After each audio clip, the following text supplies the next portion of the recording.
Cook with Comali season 6ல இந்த வாரம் ஒரு எலிமினேஷன் வாரம். யாரு எலிமினேட் ஆக போறாங்க அப்படிங்கிறது தெரியல.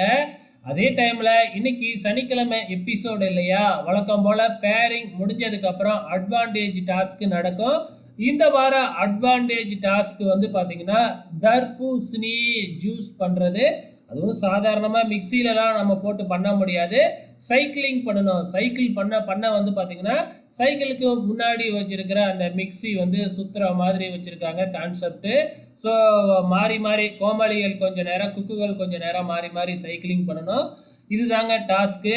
இது வந்து டீம் வைஸா போய்கிட்டு இருக்கு இல்லையா, அதாவது 2 டீமும் சேர்த்து வந்து பார்த்தீங்கன்னா, இந்த டீம்ல அதிகமா தர்பூசணி ஜூஸ் பண்ணியிருக்காங்களா, இல்ல இந்த டீம் பண்ணியிருக்காங்களா அப்படிங்கிற மாதிரி தான் கான்செப்ட். இதுல வந்து பார்த்தீங்கன்னா, இந்த வாரம் ப்ளூ டீம் வந்து அட்வான்டேஜ் டாஸ்க்கை வின் பண்ணி இருக்கிறாங்க. ஸோ 2 பேருமே ஈக்குவலா தாங்க வந்துச்சு. இருந்தாலும் ஒரு மில்லி அளவு வித்தியாசத்துல ப்ளூ டீம் வந்து இந்த வாரம் அட்வான்டேஜ் டாஸ்க்கை வின் பண்ணி இருக்கிறாங்க. ஏற்கனவே மெயின் டாஸ்க்ல 2 வாரமும் ப்ளூ டீம் தான் வின் பண்ணி வச்சிருக்கிறாங்க. இந்த வாரம் என்னதான் நடக்க போகுது அப்படிங்கிறத வெயிட் பண்ணி பார்க்கலாம்.